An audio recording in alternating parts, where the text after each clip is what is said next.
It's time to talk middleweight. That's right. Today, guys, we're going to be ranking the best and the worst fighters in the middleweight division. Maybe not every single one of the worst fighters, because some of those guys are just a little bit irrelevant. We don't really watch them fight all that often. They're new, coming off of the Dana White Contender Series. We're not going to talk about everyone, but we're going to talk about the guys that have somewhat of a name in the division. And this is not the UFC rankings. This is not the pound for pound. This is what I think. This is my opinion. And we're not getting up into the past, all right? I know I've had some takes about Robert Whittaker being that guy. I think he's done more than Izzy throughout his career. This is what we're talking about right now, all right? This is what I think now. And let's just get right into it. The first guy on our tier list is going to be Alex Pereira, all right? I think this guy's A tier. Now, you may say, bro, but he gets ragdolled by all the wrestlers in the division. Like, he probably loses to half the division. Which wrestlers? Roman Dolidze?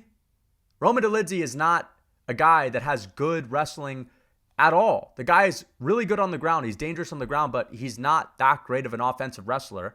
I think that Alex Pereira would be able to stuff takedowns from plenty of the fighters in the UFC. Yes, he got taken down in his UFC debut. He never really got taken down by Adesanya, though. Adesanya reversed a Pereira takedown, and Pereira stuffed like 8 or 9 of Izzy's takedowns in their first fight. I think the guy has some solid takedown defense. He's working with Glover Teixeira, and on the feet, unless you're a guy that is also 6'3" with an 80-inch reach like Israel Adesanya, who has the ability to knock you out in a really tricky fashion, like, good luck with this guy. I think he outstrikes basically every other fighter. There are guys that give him issues, but they're A tier, B tier at best, or S tier. And I think that Alex Pereira, I think he goes out there and knocks out half the guys that are ranked. You know, we have guys like Andre Muniz and whatnot, grapplers on that level, but the middleweight division is lacking grapplers that either have wrestling and no jiu-jitsu or jiu-jitsu and no wrestling. And Derek Brunson just retired. And it's crazy to say this, but I feel like Derek Brunson could maybe even take Pereira down and finish him in the ground in the first round, but he doesn't even exist in the UFC anymore. The man just retired. So I'm putting Alex Pereira in the A tier. We saw him beat Israel Adesanya. He would give Robert Whittaker a tough fight. We know Whittaker struggles with guys that are tall, and I have to respect him, man. The guy was just a champion. He could always get a win over Adesanya if they fight again. So we're going to put him in the A tier, but again, there are tough matchups for him. We can't say for sure that he would beat a guy like Robert Whittaker and all that. So you know what? I'm going to put Whittaker ahead of him. I'm going to put Whittaker in the S tier. If you think about it like this, Whittaker is arguably 7 out of his last 8. Think about it like that. He beat Yoel Romero twice, lost to Israel Adesanya, got KO'd, then bounced back with a win over Darren Till, a win over Jared Cannonier, a win over Kelvin Gastelum, fought Izzy again, arguably won that fight, all right? And after that, absolutely destroyed Marvin Vettori. So the guy's won 7 out of his last 8, which is fucking nuts if you really think about it. I'm going to have to put him in the S tier. The way that he beats anyone that isn't Adesanya, when he fights anyone that's not named Israel Adesanya, he absolutely destroys them. I know Yoel Romero had a really close fight with him in the rematch, but like, watch that back. Robert Whittaker beats up Yoel Romero for like 19 out of those 25 minutes. And listen, as much of a Yoel Romero fan as I am, the more I watch it back, the more I see, how could you not give this fight to Whittaker? He's doing so much more throughout the majority of the fight. And I think, again, he beats basically everyone else in the division. I think if he were to rematch Adesanya, I still think that Robert Whittaker is improving with his striking.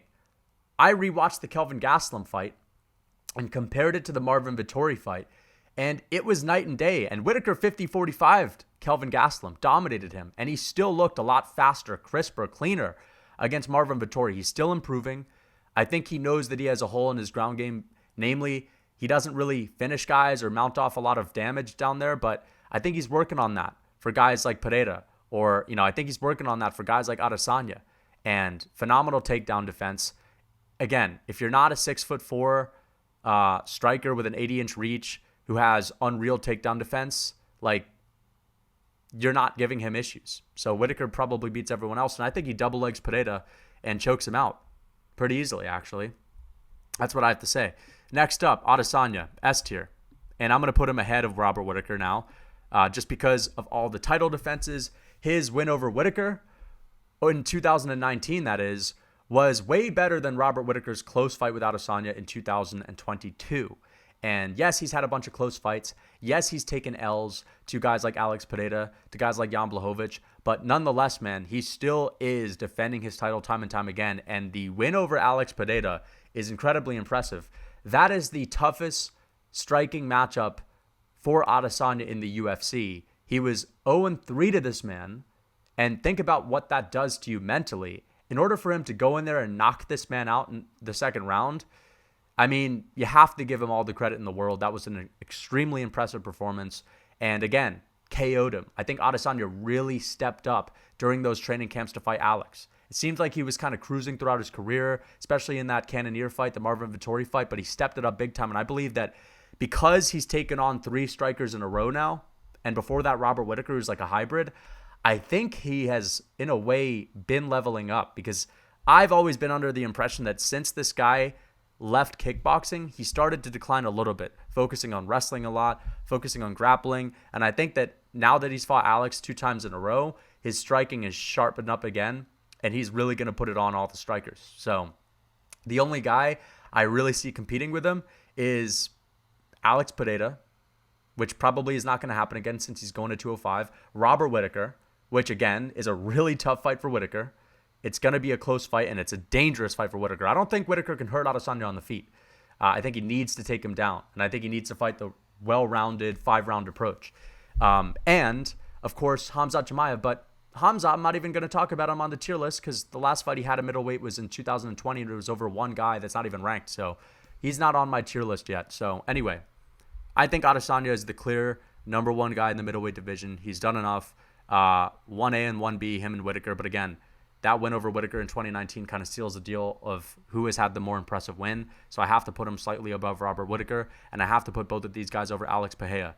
So next up, I am going to go with Marvin Vettori in the C tier. I know he's given Adesanya a close fight way back in the day. In his second fight with Adesanya, Adesanya didn't just shit all over him. He skated by him, but nonetheless, it was a convincing victory.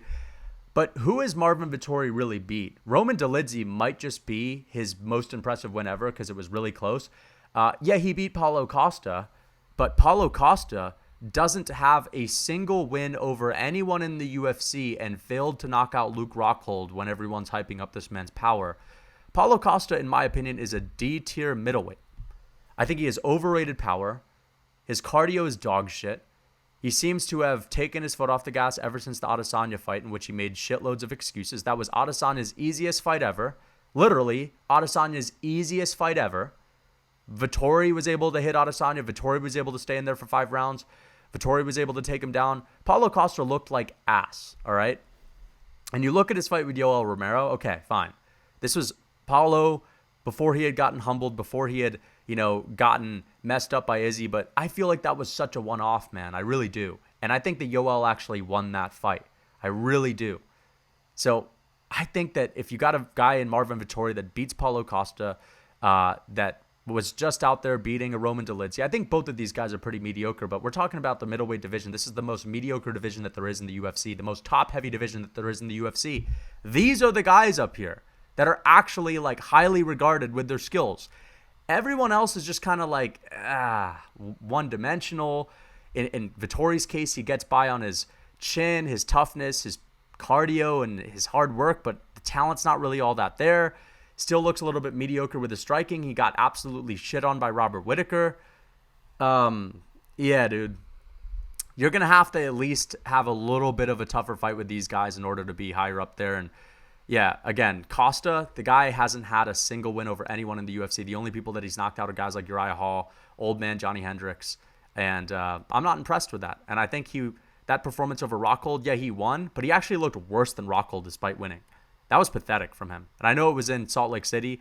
I think he would get ran over by a lot of middleweights these days, especially when now it seems to be all about money. I don't think he believes he'll be a UFC champion ever again. And I feel like the Paulo Costa that believed that he was going to be a champion before fighting Izzy, I think that was a better version. I think we're seeing a guy that's showing up for big paychecks and still training, but kind of going through the motions and not really adding new things to his game. That's what I have to say about him. Sean Strickland, I'm putting him in the B tier. Yep, that's right. I know he got KO'd by Alex Pereira. Think about all of his other fights. Seriously, think about his other fights. Went toe-to-toe with Jared Cannonier, all right? A lot of people had Strickland winning that fight. I thought it was Cannonier. I gave it to Cannonier, but it was extremely close. Look at every other fight that Sean Strickland has had. Everyone was saying that Sean Strickland was going to blow through Nasruddin Imavov, who I'm putting in the D tier right now, all right? I'm sorry, everyone said that Nasruddin Imavov was probably going to beat Sean Strickland. People constantly underrate Sean Strickland. He doesn't get hit all that much, has pretty good boxing defense, right? He has really good takedown defense. He has a crazy pace. He put it on Nasruddin. He's knocked out guys like Brendan Allen. He has had an extremely razor-close fight with Jared Cannonier. I think Jared Cannonier would maybe finish Paulo Costa. I think Jared Cannonier would finish Nasruddin Imavov. We've seen Jared Cannonier not get shit all over by Izzy. Whittaker definitely made Jared Cannonier look not so great, but at least he stood in there for 3 rounds and hurt Robert Whittaker in that 5th round after he got rocked. So Cannonier is good. Cannonier is well-rounded. He's extremely dangerous. And Strickland stood in front of him for 3 rounds. I think they're neck and neck, and we saw that in their fight. And look at what Strickland did to Jack Hermanson. You know what I mean? He shit on him for 5 rounds. Just pieced him up nonstop. I feel like Strickland doesn't get enough respect because his style isn't pretty, but it's because he spars so often. That's why I really believe that Strickland just happens to get really good results when he's not fighting the top guys. So yeah, his style isn't pretty. I'm putting him at the B tier, bro. I think he literally beats everyone that's beneath him. I think he beats Marvin Vettori. I think he outstrikes him. He doesn't get hit by Marvin. He outstrikes him. Has good cardio to go the full distance. I think he beats Paulo Costa. I think he outstrikes him. Paulo doesn't have crazy power. We just saw everyone was saying, oh, Cannonier's going to KO Strickland after the Pereira knockout. He won't be the same. Didn't happen. He took massive shots from Cannonier. I think he beats all of these guys below him. And the same thing is true for Cannonier. I think Cannonier beats these 3 guys too and only loses to these top guys. So I feel like this is going pretty well so far. Bo Nickel, question mark. Needed the nut shot to get Jamie Pickett down. He was struggling for that takedown, all right? That's just my critique, but he finished him in the 1st round. That's still impressive. We've seen what this guy has been able to do with his quick finishes on the Contender Series over guys that, you know, had way more experience than him, completely destroyed them. Looks like he has a lot of power in his hands, has really good submission skills, but we just don't really know yet where to rank him. So he's in the question mark tier, all right? And the same thing is true for Joe Pyfer. Fuck that, dude. I'm putting Joe Pyfer in the D tier right now. You know what? Nope. I'm putting Pyfer in the C tier, bro. I am. I think that power is going to carry him a long way. Do I think he beats Sean Strickland? No. Do I think he beats a Jared Cannonier? No. I don't think he has the skills or the experience to do that yet. But do I think he could stand with Marvin Vettori? Yeah. I think he would lose that fight. So actually, I am going to put him in the D tier right now. I think he would lose to Vettori. I don't think he would knock Vettori out. Vettori has one of the best chins in UFC history. I think he could maybe beat Paulo Costa and knock him out. I know Costa's tough. He's been knocked out before. He's lost to Marvin Vettori. I think Pyfer would be able to land on him. Costa's power is overrated. Imavov, I think Pyfer might be able to knock him out too. So, yeah. Back to Nasruddin Imavov, by the way. Again, I know he beat Joaquin Buckley, but Buckley was piecing him up in the 3rd round, and the guy is, you know, was overrated going into the Strickland fight because he was Dagestani, and everyone thought, oh, he's just going to wrestle, and he's got to be amazing because he has the name of. You know what I mean? No. He got exposed a little bit. Roman Dolidze, I'm going to put him in the D tier as well. Again, sort of one-dimensional. Lots of power. I think he has really good power on par with Joe Pyfer. Again, you're not going to put Marvin Vettori out, although this guy rocked Marvin Vettori, which was really impressive. I've never seen Vettori rocked, even by Whittaker. Whittaker landed good head kicks, and he stumbled in the Whittaker fight, but he got wobbled by Roman Dolidze. Still got outstruck, was just spamming right hands, does not have great wrestling, does not have phenomenal cardio, really dangerous on the ground, but again, doesn't really have the ability to get it down there necessarily if he needs to.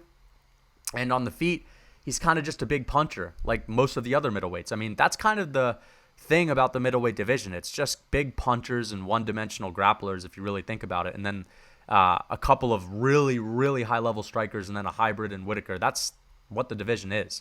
And then you have Sean Strickland, a volume boxer that actually has really good head movement, that's hard to hit, that just spars all the time and knows how to get it done, knows how to beat people up in fights, lots of experience. Like, that's the middleweight division for you. Brendan Allen, I'm going to put him in the F tier, and I'm going to put Andre Muniz in the F tier too. I know Allen beat Muniz, but Allen was the striker.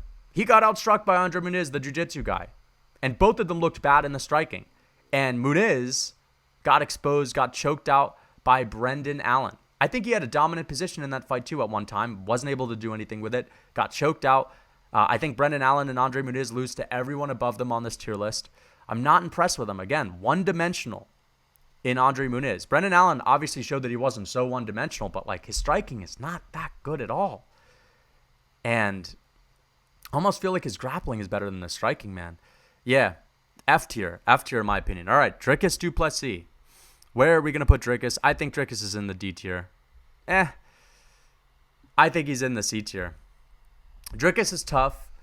He has a breathing issue, according to him. I think his nose was broken a while back, and that's why he says he always looks like he's breathing heavy. Yes, he doesn't have the best gas tank, but I think people were a little bit too hard on him for the Darren Till fight, where he looked like he gasped. But, like, yeah, he didn't do well in the second round, and that's against Darren, the left-hand Till, who was just spamming left straights, but he stayed alive. He didn't get knocked out by the left hand. And I know Darren Till's nothing special, but what do you expect from him? He dominated, 10-8'd Darren Till in the first round. That's a good thing. That's what you should do. And in the third round, he submitted him. I know he got taken down by Till, but he ended up submitting him, getting mount, and that's a good win. You're supposed to finish Darren Till if you have the ability to grapple. Beat up Derek Brunson, finished him on the ground. Beautiful performance there, but sloppy. I wouldn't say beautiful. I would just say a good stamp on it, right? Derek Brunson's retired. Derek Brunson was old as fuck. Derek Brunson wasn't as fast, wasn't as dangerous. He really reminds me of a young Derek Brunson. That's what he reminds me of. Wild, heavy hands, not the best gas tank, sloppy, but really good on the ground, like a Derek Brunson. Derek Brunson, you have to respect his ground game. And same with Dricus. Great ground game. Doesn't have phenomenal wrestling to get it there. Just doesn't. Got taken down by Brunson. I don't know how great his takedown defense is. He's been taken down throughout his UFC career. I think he would get absolutely mauled by Robert Whittaker. I think I don't want to see him in Adesanya next because people are saying, well, Dricus deserves it. Like, for beating Darren Till and Derek Brunson, I don't think he deserves that shot at all. He's still, like, come on. If you're going to get a title shot, you have to at least beat Vettori, Strickland, Cannonier, one of these guys. But either way, I think he loses to Vettori. I think Vettori's tough enough to keep it on the feet, good takedown defense, great cardio, amazing chin, better striking, more discipline with his striking, more orthodox. Strickland beats him, Cannonier beats him, Pereira beats him. Maybe Pereira beats him. I think he does. I think he would be able to keep it on the feet. I think Dricus would get KO'd in the first round. Adesanya, I think, just bullies him for 5 rounds, destroys him, maybe knocks him out in the second. I think Whittaker absolutely destroys Dricus du Plessis, knocks him out in the later rounds. Yeah, I don't think Dricus is very good. Jack Hermanson. I'm going to put Hermanson in the D tier. He has moments throughout his career where he's looked pretty goddamn good, especially with his striking here and there with guys like, what's his name? Chris Curtis. He kind of dominated him, but Curtis took that on short notice. But like getting finished by Dolidze, I have to put you at the end of the D tier because Dolidze was the better grappler in that fight. He was piecing Dolidze up in that fight, but still, man, he cannot beat guys that step above him. Wasn't able to beat Strickland, wasn't able to beat Vettori, got his ass kicked a little bit in those fights. Yes, he was doing all right. He didn't get completely dominated, but he got outboxed by these guys. He got outstruck. And with the grappling, it's like you don't even have the best wrestling. So it's hard for you to get it there. I think he would have beat Darren Till, but I can't put him higher than this. I think that Dricus du Plessis could maybe beat him, but maybe not. I honestly feel like Dricus du Plessis, it should be in the D tier, if I'm being honest. I'm going to throw him in the D tier, to be honest, guys. I have to. All right, let's talk about Big Tubby. Kelvin Gastelum. I said he was going to lose this fight. He had lost 6 out of his last 7 fights all the way since 2018. And so, like, most of us were picking against him. And let's be honest, if the Kelvin Gastelum of the last few years showed up, he would not have beat Chris Curtis. It was a war. One of the best fights I've seen this year. Like an amazing fight. Probably fight of the year. The thing is, man, just war of the year. Maybe not fight of the year, but war of the year. The thing is, we didn't expect it. And he looked like the 2018, 2019 version of Gastelum that we all missed and we all wanted to see back. And he really impressed us. And he looked fantastic. And his chin was still there. He didn't get hurt in that fight. And his cardio's there. His boxing looks crisp. You know, he was fighting to save his career. That's what he said afterwards. He said, I was just so happy and hyped up because I still have a job. And I'm really happy that he was able to get it done. I wasn't like rooting against him or anything like that. But let's be honest, the guy was going through the motions throughout the past few years. Now he really seems to be trying to get back in there, having a chip on his shoulder. I think if that Gastelum shows up against any of these guys in the D tier, F tier, he's beating them. He has power in his hands. Chris Curtis is a tough man. That's why I'm going to put Chris Curtis in the C tier. I honestly think Chris Curtis is tough. He's got good boxing. He's got good takedown defense. He's got a really good chin. He's older. Maybe he won't look the same after that Gastelum fight, but maybe Gastelum won't either. They both took damage, but I think they're a cut above a little bit. I think they're more disciplined strikers than these other guys. Big power, tough as nails, good cardio, good pace. So I have to put them in the C tier. Massive respect to Kelvin Gastelum. Lost to Jared Cannonier, got dropped a bunch in that fight. I think he would probably lose to Sean Strickland, to be honest. Would have a good fight with Marvin Vettori, though. I feel like that's a fight that I'd like to see. But I'm happy Gastelum's back. But at the top, he would lose to Izzy, I think even more dominantly. And with a guy like Whittaker, we already saw 50-45. Whittaker would do him the same. So, Gerald Meerschaert. F tier for Gerald Meerschaert. Man, I picked him to beat Joe Pyfer. I thought that experience was going to play a different top 5 all-time with submissions in the UFC. Just has a knack for surviving. That's what he does. He survives, and people just fade in front of him because of it. They just blow their wad. Very dangerous with his finishing skills, 100% finish rate with his wins, but can't put him higher than that. The guy's sloppy as ever on the feet. Got a good submission game. That's kind of it, and really good cardio, really good toughness, but like, I wouldn't call him bad. The F tier is not bad, guys. It's just, you know, nothing special. Joaquin Buckley, I'm putting him in the F tier too. Nothing special. Did pretty all right against Nasruddin Imavov. Got KO'd by Chris Curtis. Got KO'd by Alessio Di Chirico. Has that really famous KO, and I feel like people hyped him up way more than they were supposed to. But I'm just not that impressive with this guy's wins. A win over Albert Duraev, it ain't all that. So, yeah, coming off of a KO. I don't know. I think his power is a little overrated. I actually wouldn't mind seeing him drop down to 170. I know he got finished by Kevin Holland, but Kevin Holland has not really beat anyone ranked up until the, what's his name, the Ponzinibbio fight. And I don't even know, was Ponzinibbio ranked? I don't remember. Lastly, but not least, Edmund Shabazian. I'm putting Edmund Shabazian in the D tier. I think Edmund Shabazian is actually improved a lot. He took a lot of tough losses in the middle of his career, right? He got finished by Brunson, and he went on a little bit of a loss streak, but he looked pretty good against Dalchigombula. Fuck, I really butchered that name. Longyombula, whatever, I forget his name. He looked really good against him, pieced him up, was able to get the finish. He has a lot of potential with his striking, and I think if he's able to improve the gas tank a little bit, just gain some more experience, I think that he will be in the C tier one day. Had a bunch of crazy finishes early on in his career, like that knockout over Tavares in the first round. A lot of potential. I think he's in the D tier right now, and I'm looking forward to bumping him up in the C tier. So which picks do you disagree with? I think this is a good list. Adesanya, S tier. Whittaker right behind him, but up there too, because think about it like this. Whittaker literally destroys everyone else down there, and I think he has easier fights in the division than Izzy does. I think Izzy beats most people in the division, but has closer fights with some guys, whereas I think Whittaker blows everyone out of the water, except for Izzy. And that's why I have to put Izzy right ahead of him. Pereira, I think he's going to move up, but if he sticks around, again, I think he beats Sean Strickland again. If he can improve that takedown defense, which didn't look so bad in the first Izzy fight, I know it's Izzy, but if he can improve the takedown defense against a guy like Cannonier, I think he KOs Cannonier. Cannonier is more of a striker too. Vettori would be a tough matchup.